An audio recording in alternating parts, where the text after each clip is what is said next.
মোহাম্মদ সাল্লাল্লাহু আলাইহি সাল্লামের উপর। আল্লাহুম্মা সাল্লি আলা মুহাম্মদ, আল্লাহুম্মা বারিক আলা মুহাম্মদ।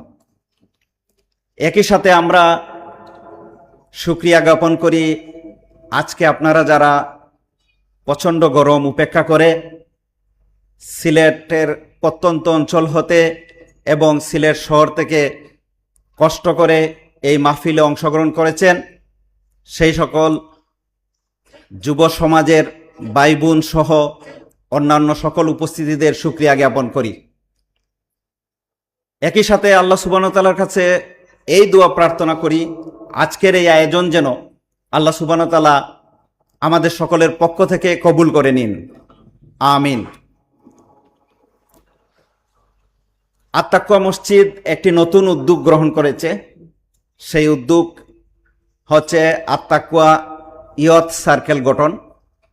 আপনারা যারা ইয়থ সার্কেলের অংশ হতে চান তারা বাইরে ডেস্কের মধ্যে আমাদের ভলান্টিয়ার বাইরা রয়েছেন, তাদের কাছে আপনারা রেজিস্ট্রেশন করে নেবেন। এই ইয়থ সার্কেলের আন্ডারে আপনারা যারা জয়েন করবেন তারা আত্তাকুয়া মসজিদের বিভিন্ন দাওয়া প্রোগ্রাম, খেলাধুলা, বিভিন্ন কম্পিটিশন এবং বিভিন্ন সামাজিক কর্মকাণ্ড যেমন বন্যা দুর্গতদের সাথে কাজ করা, ভূমিকম্প দুর্গতদের জন্য কাজ করা অথবা সামাজিক অন্যান্য যে কোনো প্রোগ্রামে অংশগ্রহণ করতে পারবেন। যারা লিস্টেড হবেন তাদেরকে আমরা প্রশিক্ষণের মাধ্যমে এই কার্যক্রমগুলোর উপযুক্ত করে তাদেরকে নিয়ে আমরা কাজ করব ইনশাআল্লাহ তাআলা। তাই আপনাদেরকে উদাত্ত আহ্বান জানাচ্ছি, আপনারা এই সার্কেলে নিজেদেরকে অন্তর্ভুক্ত করবেন এবং আত্তাকুয়ার সাথে সংযুক্ত হবেন ইনশাআল্লাহ তাআলা। 2001 সাল আরব ফেরত টকবগে যুবক মোহতারাম আব্দুস সবুর চৌধুরী, সাথে 2 জন সৈনিক, একজন তাসলিম ভাই এবং আরেকজন তাজুল ভাই, এই 3 জনকে নিয়ে সিলেট শহরে শুরু করলেন তাওহীদ ভিত্তিক দাওয়াত, সালাফ ফি মানহাজের দাওয়াত। অনেক চড়াই উতরাই, তারপর উনার সাথে একে একে যুবক অনেক ভাইয়েরা যেমন স্বপন ভাই, আদনান ভাই সহ পরবর্তীতে আমি এবং আপনি সহ অনেকেই সংযুক্ত হয়েছে। তারই ধারাবাহিকতায় 2007 সালে প্রথম উদ্যোগ নেওয়া হয় একটি সুন্নাহভিত্তিক মসজিদ গড়ার। সেই অনুযায়ী নাম সিলেকশন করা হয় আত্তাকুয়া মসজিদ এন্ড ইসলামিক সেন্টার। একটি বেসরকারি ইসলামিক ব্যাংকে অ্যাকাউন্ট খোলা হয় এবং সেই অ্যাকাউন্টে তৎকালীন আত্তাকুয়া মসজিদের কোষাধ্যক্ষ মহোদয় যিনি ছিলেন তার 1 লক্ষ টাকা জমা দেওয়ার মধ্য দিয়ে এই ফান্ড কার্যক্রম শুরু হয়। দীর্ঘ পথ পরিক্রমার পর 2015 সালে খুবই জোরে সুরে উদ্যোগ নেওয়া হয় এই মসজিদ নির্মাণের জন্য। বিভিন্ন জায়গায় ভূমি সংগ্রহের কাজ চলে, কিন্তু দেখা যাচ্ছিল যে জায়গায় জমি পাওয়া যাচ্ছিল কিন্তু আশেপাশে মসজিদ থাকায় সেখানে হচ্ছিল না। আল্লাহ সুবহানাহু ওয়া তাআলার অশেষ মেহেরবানিতে 2016 সালের রমাদান মাসে কোনো একদিনে এই ভূমিটার সংবাদ পাওয়া যায় এবং তারই হাত ধরে 2018 সালের 23 মার্চ জুম্মার সালাতের মধ্য দিয়ে আত্তাকুয়া মসজিদ এন্ড ইসলামিক সেন্টারের যাত্রা শুরু। আর সেই পরিক্রমায় আজকে আপনাদের সাথে আমরা এই ইয়ত কনফারেন্সে সংযুক্ত হতে পেরেছি। সব কিছুই আল্লাহ সুবহানাহু ওয়া তাআলার প্রশংসা পাওয়ার দাবিদার। আমরা শুধু যারা কাজ করেছি তারা শুধুমাত্র আল্লাহর ইচ্ছাই সংযুক্ত হতে পেরেছি। আজকে যারা আমরা এখানে উপস্থিত হতে পেরেছি তারাও শুধুমাত্র আল্লাহ সুবহানাহু ওয়া তাআলার ইচ্ছাই সংযুক্ত হতে পেরেছি। আল্লাহ এই মসজিদকে কিয়ামত দিবস পর্যন্ত ওনার তাওহীদ এবং সহিহ সুন্নাহর জন্য কবুল করে নিন, আমিন। ইয়ত প্রোগ্রামের বা ইয়ত কনফারেন্সের আজকের প্রথম বক্তব্য নিয়ে আসছেন আমাদের অত্যন্ত প্রিয় শাইখ মাহদি হাসান মাদানী এবং তার বিষয় হচ্ছে আল খলিল, অর্থাৎ কোরআন সুন্নাহর আলোকে বন্ধুত্ব। আমি শাইখকে তার মূল্যবান বক্তব্য পেশ করার জন্য আহ্বান জানাচ্ছি।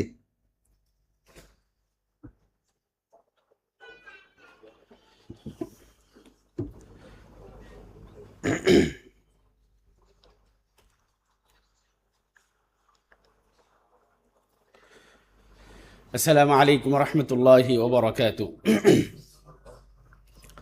الحمد لله رب العالمين والعاقبة للمتقين والصلاة والسلام على نبينا محمد وعلى آله وأصحابه أجمعين.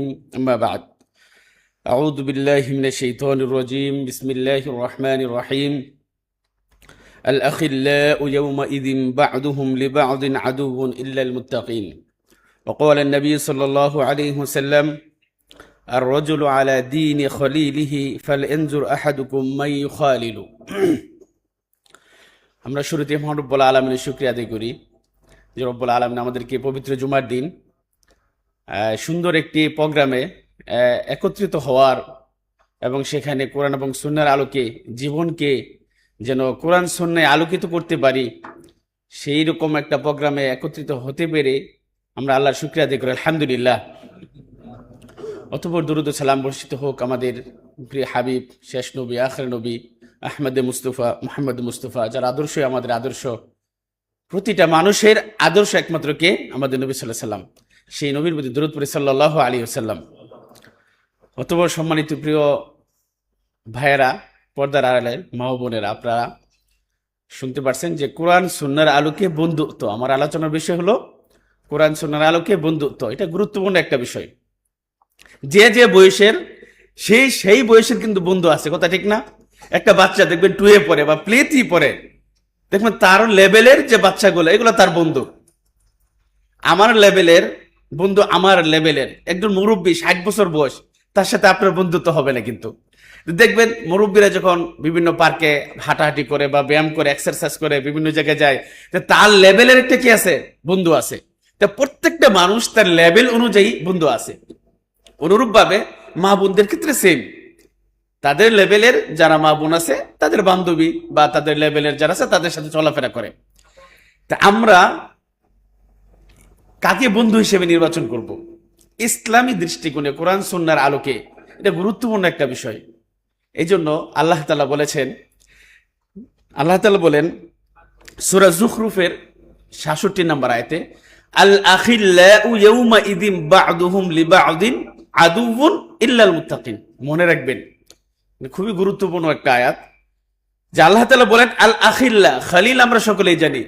আল্লাহ তাআলার খলিল কে ছিল? ইব্রাহিম আলাইহিস সালাম। ওয়াত্তাখাযাল্লাহু ইব্রাহিমা খলিলা। সেম শব্দটাই আজকে আলোচনার বিষয়, যে আল্লাহ তাআলা বন্ধু হিসেবে কাকে গ্রহণ করলেন? ইব্রাহিম আলাইহিস সালামকে। এখানে প্রথমে বলা যায় খলিল শব্দের অর্থ হলো অন্তরঙ্গ বন্ধু। বন্ধুর অনেক কয়টা শব্দ আছে, যেমন আমরা সচরাচর যে ব্যবহার করি সেটা হলো সাদিক। সাদিক মানে বন্ধু। তারপরে ব্যবহার হয় আপনার খালিল। সাদিক বন্ধু স্বাভাবিক অর্থ, কিন্তু খালিলটা সাদিকের চেয়ে একটু মর্তবা বেশি। অর্থের দিক দিয়া, মহাব্বতের দিক দিয়া, আন্তরিকতার দিক দিয়া সাদিকের চেয়ে খালিলের মর্যাদাটা কি একটু বেশি। যেমন নাবি, রসুল। নাবি শব্দ, রাসুল শব্দ দুইটা কি একই রকম না? নাবির চেয়ে রাসুল শব্দটার ওজন কি একটু বেশি। তাহলে আমরা পাইলাম যে খালিল অর্থ বন্ধু, সাদিক শব্দের অর্থ বন্ধু, রাফিক অর্থ বন্ধু। এরপরে আরো কিছু শব্দ ব্যবহার হয়, যেমন সাহেব, কারিন, ওলি। ইন্নামা ওয়ালিয়ুকুমুল্লাহু ওয়া রাসূলুহু। এখানে ওলি বলতে কি? বন্ধু। যে আল্লাহ তাআলা বলতেছেন যে ইন্নামা ওয়ালিয়ুকুমুল্লাহু ওয়া রাসূলুহু, তোমাদের বন্ধু কে? আল্লাহ এবং তার রাসূল। তাহলে আমরা এখানে বন্ধু শব্দের অর্থ একাধিক, আরবি সমর্থবোধক অর্থ পেলাম। তা আল্লাহ তাআলা বলেন যে আল আখিল্লা, এটা হলো বহুবচন। আল আখিল্লাউ ইয়াউমাইযিন বা'দুহুম লিবা'দিন আদু। কিয়ামতের দিন যার যত অন্তরঙ্গ বন্ধু থাকুক না কেন, একজন আরেকজনের শত্রু হয়ে যাবে। সবাই দুনিয়াতে আপনার অনেক উপকারে আসছে, দুনিয়াবি উপকারে বলেন, পরকালীন উপকারে বলেন, অনেক উপকারে আমার আপনার কাজে আসতে পারে বন্ধু। কিন্তু সেই কিয়ামতের দিন সকল বন্ধু শত্রু হিসেবে দাঁড়াবে ইল্লাল মুত্তাকিন, যারা মুত্তাকি শুধু ব্যতীত। অর্থাৎ আপনার যে মুত্তাকি বন্ধু, সে একমাত্র কাজে আসবে। তাহলে দুনিয়াতে আমি যখন আমার বন্ধু নির্বাচন করব, আমার সাথী নির্বাচন করব, আমার সহপাঠী নির্বাচন করব, অবশ্যই তাকে খেয়াল করতে হবে যেন আমার তাকওয়ার যেন পরিবর্তন ঘটে, তাকওয়া যেন আমার বৃদ্ধি পায়। এমন যেন না হয় যে তাকওয়া কমে গিয়ে আরো পাপের কাজে আমি জড়িয়ে যাচ্ছি। এই জন্য নবী সাল্লাল্লাহু আলাইহি ওয়াসাল্লাম বলেন যে আর রজুলু আলা দীনি খলিলিহি, প্রত্যেকটা মানুষ আলা দীনি খলিলিহি, তার বন্ধুর দিনের উপরে থাকে। আমরা সচরাচর দেখতে পারি একটা কথা আছে, সৎসঙ্গে স্বর্গবাস, অসৎ সঙ্গে সর্বনাশ। যে আপনি কার সাথে চলাফেরা করতেছেন, তার আচার, তার আচরণ, তার ব্যবহার, তার চলাফেরা, তার খাবার, সবকিছু আপনার উপরে কি পড়তে পারে, আসার পড়তে পারে, প্রভাব পড়তে পারে। এই যে এমন মানুষের সাথে আপনি চলাফেরা করবেন, এমন মানুষের সাথে আপনি পড়ালেখা করবেন, এমন মানুষের সাথে আপনি রুমমেট নেবেন। আমরা যারা পড়ালেখা করি রুমমেট হিসেবে আমাদের থাকতে হয়। এমন রুমমেট আপনি নেবেন না যে রুমমেটে গেলে, যে রুমে গেলে আমার ইমান আমল নষ্ট হয়ে যাবে। এমন জায়গায় আপনি বাসা নেবেন না যে বাসাতে আশেপাশে সারাক্ষণ গান বাজনা, পাপাচারের কান সব সর্বদা আপনার কানে কি মানে বাজতে থাকে। তার মানে পরিবেশও একটা দরকার আছে, যে এমন পরিবেশে আমাকে থাকতে হবে যেন আমি পাপ কাজে জড়িয়ে না যাই, যেন খারাপ বন্ধু আমার নির্বাচন না করতে হয়। তো যেটা বললাম যে নবী সাল্লাল্লাহু আলাইহি ওয়াসাল্লাম বলেছেন যে প্রত্যেকটা মানুষ তার বন্ধুর দিনের উপরে থাকে। ফাল এনজুর আহাদুকুম মাই খালিলু, তোমাদের প্রত্যেককে যেন খেয়াল করে, লক্ষ্য করে যে তার বন্ধুটা কেমন সে।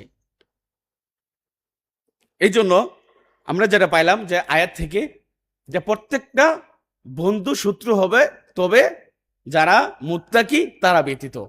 এই জন্য আমাকে আপনাকে সর্বদাই মুত্তাকি বন্ধু কি করতে হবে, নির্বাচন করতে হবে।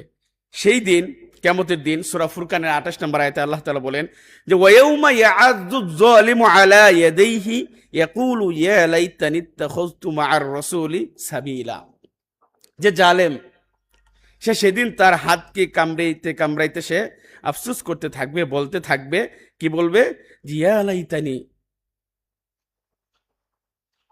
লাইতানি ইত্তাখাযতু মা'আর রাসূলি সাবিলা, আমি যদি রাসূলের কোনো একটা পথ অবলম্বন করতাম, এবং ইয়া লাইতানি লাম আত্তাখিদ ফুলানান খলিলা, উমুককে যদি আমি বন্ধু হিসেবে গ্রহণ না করতাম। তার মানে আপনার বন্ধু যদি ভালো না হয়, সে কিয়ামতের দিন কি করতে হবে, আফসোস করতে হবে। কারণ সে আপনাকে খারাপ পথে নিয়ে গেছে, সে আপনাকে মদ গাঞ্জা খাওয়াতে শিখাইছে। আপনি সালাত পড়তেন, আপনার সালাত এখন আপনি অলস হয়ে গেছেন, সালাত পড়তে জামাতের সাথে সালাত পড়তে পারেন না। আপনি দাঁড়িয়ে রাখছেন, আপনি এমন বন্ধু গড়ছেন, সাথে থাকেন যে আপনার দাড়ি কাটতে হয়েছে। এমন বন্ধু আপনার আছে সারাক্ষণ আপনাকে বিভিন্ন বেহায়াপনার কাজে আপনাকে উৎসাহিত করে। তো সেই বন্ধুটা আপনার পরকালে কি হবে, আপনার উপকার আসবে না, বরং আপনাকে কি করতে হবে, আফসোস করতে হবে। সে আফসোস যেন না করতে হয়, দুনিয়াতে আপনাকে সঠিক বন্ধু নির্বাচন করতে হবে। রাসূল দেখেন এই যুবক বয়সটা গুরুত্বপূর্ণ একটা বয়স। নবী সাল্লাল্লাহু আলাইহি ওয়াসাল্লাম বলেছেন যে 7 প্রকার ব্যক্তি কিয়ামতের দিন ছায়ার আরশের ছায়ার নিচে থাকবে। তার মধ্যে 2 প্রকার হলো কি, যে ওয়ারাজুলানি তাহাব্বা ফিল্লাহ ইজতামা আলাইহি ওয়া তাফাররাকা আলাইহি, যারা আল্লাহর উদ্দেশ্যে যারা ভালোবাসে একত্রিত হয় এবং আল্লাহর সন্তুষ্টির জন্য তারা বিচ্ছিন্ন হয়। তার মানে যাকে আপনি গ্রহণ করবেন, সে যাকে আপনি বন্ধু হিসেবে নেবেন, সেটাও কি উদ্দেশ্য থাকবে, লিওয়াজহিল্লাহ, আল্লাহর সন্তুষ্টি। যার সাথে আপনি বিচ্ছিন্ন হবেন সেটাও কি থাকবে, দিনের জন্য, আল্লাহর সন্তুষ্টির জন্য। যে আমি তার সাথে বন্ধুত্ব গেলে আমি সালাত পড়তে পারি না, বরং আমি অন্যায় কাজে জড়িয়ে যাই, আমি জিনা ব্যভিচারের কাজে জড়িয়ে যাই। সুতরাং সেই বন্ধু আপনাকে কি করতে হবে, বিচ্ছিন্ন হতে হবে, তার থেকে আপনাকে দূরে থাকতে হবে। আল্লাহ তাআলা বলেন ইন্নামাল মুমিনুনা ইখওয়া ফাআসলিহু বাইনা আখওয়াইকুম, মুমিনরা পরস্পর ভাই ভাই। কিসের ক্ষেত্রে ভাই ভাই? আকীদার ক্ষেত্রে, তাওহীদের ক্ষেত্রে, ঈমানের ক্ষেত্রে পরস্পর কি ভাই ভাই। যে ভাইয়ের কাছে আপনি ঈমান শিখতে পারবেন, যে ভাইয়ের কাছে আপনি আকীদা শিখতে পারবেন, যে ভাইয়ের কাছে গেলে আপনি শিরিক বিদআত থেকে দূরে থাকতে পারবেন, সেই ভাইকেই আমাকে কি করতে হবে, নির্বাচন করতে হবে। প্রিয় ভাইয়েরা, সুতরাং আমরা প্রত্যেকটা ক্ষেত্রে যেন অবশ্যই আমরা বন্ধু নির্বাচনের ক্ষেত্রে যাদের সাথে আমরা চলাফেরা করব, মুমিন বান্দা ছাড়া যেন আমরা চলাফেরা না করি। নবী সাল্লাল্লাহু আলাইহি ওয়াসাল্লাম অন্য হাদিসে বলেন যে লা তুসাহিবু ইল্লা মুমিনান, হাদিসটা যদিও হাসান, যে লা তুসাহিবু ইল্লা মুমিনান, তুমি এমন কোন সঙ্গী নিবে না মুমিন ছাড়া। অর্থাৎ মুমিন ছাড়া তুমি কাউকে সঙ্গী হিসেবে কি করবা না, নির্বাচন করবা না। তার মানে আমাকে বন্ধু এমন নিতে হবে সে যেন মুমিন হয়। মুমিন মানে কি? মানে ঈমান আছে কিন্তু সালাত পড়ে না, ঈমান আছে কিন্তু মিথ্যা কথা বলে, ঈমান আছে কিন্তু শিরিক বিদআত কাজে লিপ্ত, ঈমান আছে কিন্তু জিনা ব্যভিচারের সাথে লিপ্ত, ঈমান আছে, এটা কি ঈমান বলে? আপনি ঈমানের দাবি কি? ঈমানের দাবি হলো আপনি 5 ওয়াক্ত সালাত জামাতের সাথে আদায় করবেন, আপনি পাপ কাজে লিপ্ত হবেন না, অন্যায় কাজে যাবেন না, চোখের হেফাজত করবেন, মুখের হেফাজত করবেন, হাতের হেফাজত করবেন, আপনার নফসের মানে কন্ট্রোল করবেন, এটা না ঈমানের দাবি। তাহলে এমন ব্যক্তিকে আমি সাথী হিসেবে, বন্ধু হিসেবে গ্রহণ করব যার মাধ্যমে আমার ঈমানের বৃদ্ধি হবে। ওয়াইদা তুলিয়াত আলাইহিম আয়াতুহু যাদাতহুম ঈমানা, ঈমান অবশ্যই বাড়ে কমে। এমন সাথীর সাথে আমি চলাফেরা করব যার সাথে চলাফেরা করলে যেন আমার ঈমানে কি হয়, বৃদ্ধি হয়। নবী সাল্লাল্লাহু আলাইহি ওয়াসাল্লাম একটা প্রসিদ্ধ হাদিস, যেটা এর আগেও বললাম, যে মাসালুল জালিসিস সালিহি ওয়াস সুই কাহামিলিল মিসকি ওয়া নাফিখিল কিবকিরি, যে একজন ভালো ব্যক্তির উদাহরণ দিয়েছেন কার সাথে? যে কস্তুরী বিক্রেতা, আতর বিক্রেতা। এটা আপনারা সকলে শুনেছেন বা শুনেন, যে একজন ভালো বন্ধু, একজন ভালো সহপাঠী, একজন ভালো সাথী, তার উদাহরণ দিয়েছেন কার সাথে? প্রসিদ্ধ হাদিস এটা, যে আতর বিক্রি করে। আপনি আতর কিনবেন না, কিন্তু একটা আতরের দোকানে গেলেন, দেখবেন আপনি আতর না কিনলেও সে আতরটা বের করে আপনার কি একটু হাতে লাগাবে না, একটু দিবে। মনে করেন আপনাকে আতর দিল না, কিন্তু এই আতরের একটা ঘ্রাণ, একটা সুঘ্রাণ, একটা সুবাস আপনার নাকে আসবে না? তার মানে যে ভালো ব্যক্তির সাথে, এর মানে হলো কি, যে একটা ভালো ইমানদার, মুমিন, মুত্তাকি, পরহেজগার, যে আল্লাহ তার রাসূলের ইতাআতকারী, যার ভিতরে, যার শরীরে সুন্নত আছে, ইসলামী লেবাস আছে, তার সাথে যদি আপনি চলাফেরা করেন, তার পাশে যদি চান, তার সাথে যদি ঘোরাফেরা করেন, তাহলে আপনার কি হবে? তার সে ইসলামী যে লেবাস, তার যে সুন্নত, তার যে ইতাআত, এটা আপনার ভিতরে কি কিছু না কিছু প্রভাব পড়বে। অনুরূপভাবে নবী সাল্লাল্লাহু আলাইহি ওয়াসাল্লাম বলেছেন যে একজন কামারওয়ালা, যে কি লোহা বাইরে বাইরে করে, আপনার ছুরি, দাও, বিভিন্ন কিছু সে তৈরি করে। এই কামারওয়ালার কাছে যদি যান, আপনার কি গায়ে দেখবেন যে কি লেগে যাবে, আপনার ওই আগুনের যে ফরিঙ্গা আপনার শরীরে পড়বে আইসা।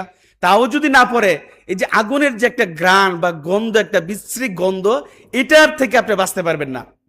কথা ঠিক না? আমার বন্ধু, আপনার বন্ধু, আপনার মেয়ে, আপনার বোন, যাদের সাথে চলাফেরা করতেছে, আমরা যাদের সাথে চলাফেরা করি, তারা তার কোন মাইন্ডের? সে যদি পাপ কাজের সাথে জড়িত থাকে, সে যদি নেশা করে, সে যদি সালাত না পড়ে, সে যদি পিতামাতার সাথে খারাপ আচরণ করে, সে যদি বিভিন্ন নেশায় আসক্ত থাকে, আর আপনি যদি তার পাশে, আমি তো ভালো মানুষ, আমার কোনো সমস্যা হবে না, এগুলো ভুল কথা। তার সংস্পর্শে গেলে কিছু না কিছু, যে আপনার কামারওয়ালার মতো আপনি করবেন না, তারপরেও কিছু না কিছু প্রভাব, গন্ধ আপনার মধ্যে কি চলে আসবে। এই জন্য রাসূল সাল্লাল্লাহু আলাইহি ওয়াসাল্লাম যে সুন্দর উপদেশ দিয়েছেন, এটা আমাদেরকে খেয়াল করতে হবে। একটা কথা মনে রাখতে হবে, যে দুনিয়াটা আমার জন্য, আপনার জন্য একটা কি, মানে ইবাদতের জায়গা, জাহান্নাম থেকে বাঁচার একটা জায়গা, আগুন থেকে বাঁচার একটা জায়গা। আর সবচেয়ে সেই গুরুত্বপূর্ণ সময়টা হলো কি, এই যুবক বয়স। যুবক বয়সের হিসাব কি হবে? বেশি হবে। যুবক বয়সের ইবাদত আল্লাহর কাছে বেশি কবুল হয়। যুবক বয়সে শক্তিশালী থাকে, ইবাদতে মনোযোগ আসে, যে কোনো কাজ করলে আপনি ভুলবেন না, আপনার ব্রেন স্ট্রং থাকে। কিন্তু বৃদ্ধ হয়ে গেলে অনেক কিছু আমরা কি মনে থাকে না, ভুলে যাই, স্মৃতিশক্তি লোপ পাই। এই জন্য আমরা যেন সর্বদা জাহান্নামকে ভয় করি। যেমন আল্লাহ তাআলা বলেছেন, ফাত্তাকুন নারা আল্লাতী ওয়াকুদুহান নাস ওয়াল হিজারা, সেই জাহান্নামকে তোমরা ভয় করো, যার লাকড়ি হবে মানুষ এবং কি পাথর। সেই মানুষ আমাকে, আপনি কি দিয়ে জাহান্নাম পুরাবে।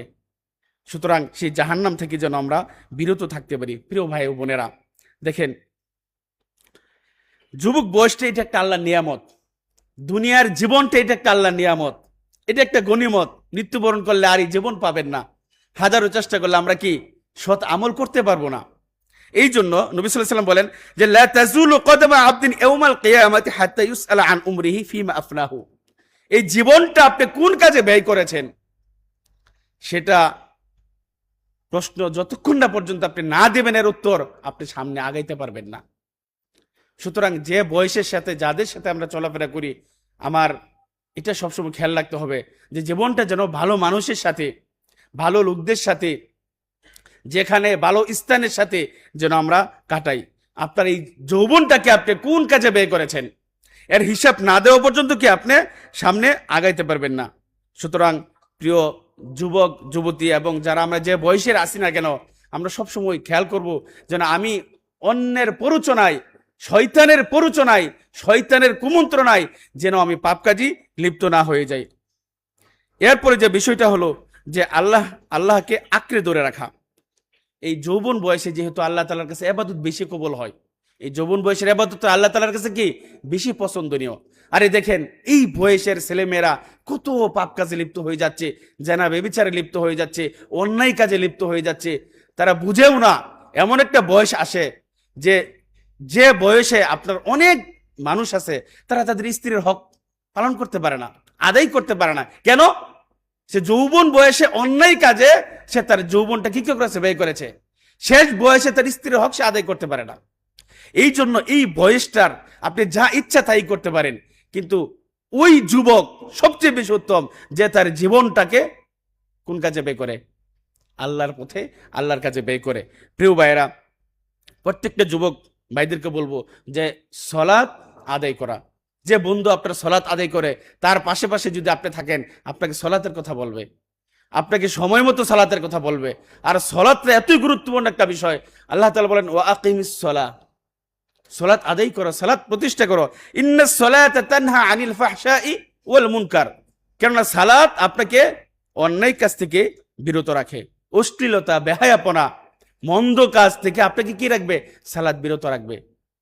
প্রিয় ভাইয়েরা, সুতরাং আমরা যেন এই সালাতটা সবসময় আদায় করি। এবং যৌবনের সবচেয়ে বড় পরীক্ষা হলো ফিতনা। যেমন ফিতনা কি, অশ্লীলতা, অবৈধ সম্পর্কের সাথে জড়ানো, পর্নোগ্রাফি দেখবেন এটা ব্যাপক আকারে কি ছড়াই যাচ্ছে। যুবকদেরকে এগুলো আমাদেরকে কি করতে হবে, সতর্ক করতে হবে। মাদক, অহংকার, তারপরে সোশ্যাল মিডিয়া তো এখন মনে করেন হাতে হাতে সবকিছু পেয়ে যাচ্ছে। নামাজে অলসতা, এগুলো অবশ্যই আমাদের খেয়াল রাখতে হবে যেন আমরা প্রত্যেকেই তাকওয়া অবলম্বন করতে পারি। তারপরে ভালো বন্ধুর কথা বললাম, আসহাবে কাহফের কথা বলেন, যে আসহাবে কাহফের কথা আল্লাহ তাআলা কি করেছেন, কোরআনে উল্লেখ করেছেন, তাদের প্রশংসা করেছেন। আসহাবে কাহফের কথা কোরআনে উল্লেখ করেছেন না, ইন্নাহুম ফিতয়াতুন আমানু বিরাব্বিহিম ওয়াজিদনাহুম হুদা। কেন তাদের প্রশংসা করা হয়েছে, কেন তাদের কথা কোরআনে উল্লেখ করে দিয়েছেন আল্লাহ তাআলা? এ থেকে আমাদের শিক্ষা নেই যে আল্লাহ তাআলা বলতেছেন ইন্নাহুম ফিতয়াতুন, তারা কয়েকজন যুবক, আমানু বিরাব্বিহিম, তাদের রবের প্রতি তাদের ঈমান এতটাই ছিল যে ওয়াজিদনাহুম হুদা, তাদের হেদায়েতকে আমি কি করেছিলাম, বৃদ্ধি করে দিয়েছিলাম। সুতরাং আজকে আমি আপনিও যদি ঈমানদার হই, মুমিন হই, ঈমানের উপর থাকি, তাকওয়ার উপর থাকি, পাপ কাজ থেকে বিরত থাকি, অবশ্যই আল্লাহ তাআলার সাহায্য আপনার সাথে কি কিয়ামত পর্যন্ত, মৃত্যু পর্যন্ত কি থাকবে। যে কোনো কাজে আপনাকে আল্লাহ তাআলা হেফাজত করবে। সময়কে যেন আমরা অপচয় না করি। ওয়াল আসর ইন্নাল ইনসানা লাফি খুসর, সমস্ত মানুষ ক্ষতিগ্রস্ত। এখানে সময়ের কসম করেছেন, সময়টাকে যেন আমরা প্রিয় ভাইয়েরা অপচয় না করি। সুতরাং পাঁচটা কথা বলবো যুবক ভাইদেরকে, যারা আমরা বিভিন্ন জায়গায় চলাফেরা করছি, ইমানকে শক্তিশালী করা। ইমানকে কি করতে হবে, শক্তিশালী করতে হবে। এমন সহপাঠী, এমন বন্ধু, এমন সাদিক, এমন খালিল আমি নির্বাচন করব না, যাকে নির্বাচন করলে, যার সাথে চলাফেরা করলে আমার ইমানের কি হবে, শক্তি কমে যাবে। যার সাথে চলাফেরা করলে, যে জায়গায় বসবাস করলে, যে জায়গায় পড়ালেখা করলে আমার ইমান বৃদ্ধি পাবে, ইমান শক্তিশালী হবে, মজবুত হবে, এমন জায়গায় এমন বন্ধু কি করতে হবে, নির্বাচন করতে হবে। 2 নম্বর হলো 5 ওয়াক্ত সালাত আদায় করা। ইন্নাস সালাতা কানাত আলাল মুমিনিনা কিতাবাম মাওকুতা, সালাতকে সময়ের সাথে ফরজ করা হয়েছে। আমরা প্রত্যেকেই যেন 5 ওয়াক্ত সালাত আদায় করি। সুতরাং আপনি যদি সালাত আদায় করেন, আপনার বন্ধু সালাত আদায় করবে। যে বন্ধু 5 ওয়াক্ত সালাত আদায় করে, যে মেসে 5 ওয়াক্ত সালাত আদায় করে, যে পরিবেশে সালাতি নামাজি মানুষ থাকে, সেই পরিবেশকে কি করতে হবে? গ্রহণ করতে হবে। 3 নম্বর হলো কোরআন সুন্নাহর জ্ঞান অর্জন করা। শুধু দুনিয়ার জ্ঞান অর্জনে আমরা যেন সীমাবদ্ধ না থাকি। প্রত্যেকটা মুসলিমের উপর, সে নারী হোক অথবা পুরুষ হোক, প্রয়োজনীয় দিনের জ্ঞান অর্জন করা কি ফরজ। সুতরাং প্রয়োজনীয় কোরআন সুন্নাহর জ্ঞান যেন দিনই জ্ঞান আমরা অর্জন করতে পারি। 4 নম্বর হলো যে চরিত্র নৈতিকতা সুন্দর করা, আখলাক, বিনয়ী হওয়া, আপনার চরিত্রকে উন্নত করা। 5 নম্বর হলো সমাজ এবং উম্মার কাজে আপনি উপকারে আসবেন এমন কাজ করা, যে আমার দ্বারা সমাজের উপকার হয়, রাষ্ট্রের উপকার হয়, একটা পরিবারের উপকার হয়, এমন কাজে কি মানে নিয়োজিত থাকা। সর্বশেষ যেটা বলবো যে ফাফিরু ইলাল্লাহ, তোমরা আল্লাহর দিকে ফিরে যাও। আমাদের প্রত্যেককেই আল্লাহর দিকে ফিরে যেতে হবে, মৃত্যুবরণ করতে হবে। আমার জীবন যৌবন সবকিছু যেন আল্লাহ তাআলার জন্য হয়। যেমন আল্লাহ তাআলা বলেছেন, কুল ইন্না সলাতি ওয়া নুসুকি ওয়া মাহইয়ায়া ওয়া মামাতি লিল্লাহি রাব্বিল আলামিন। আমার সালাত, আমার কুরবানি, আমার জীবন, আমার মরণ, আমার যৌবন সবকিছুর জন্য কার জন্য হয়? লিল্লাহি রাব্বিল আলামিন, বিশ্ব প্রতিপালকের জন্য যেন আমার সবকিছু হয়। আল্লাহ তাআলা আমাদেরকে কবুল করুক। এ বলে আমি আমার সংক্ষিপ্ত আলোচনা শেষ করছি। আসসালামু আলাইকুম ওয়া রাহমাতুল্লাহি ওয়া বারাকাতুহু।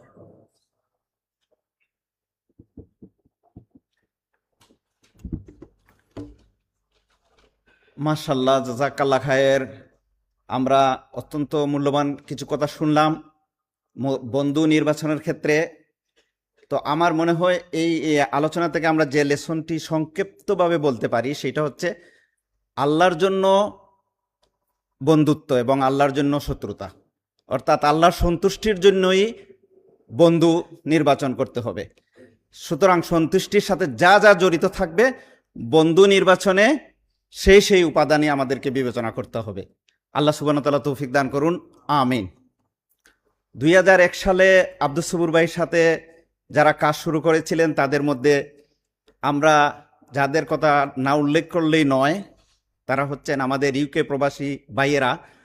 একজাক যুবক ইউকে থেকে আব্দুস সবুর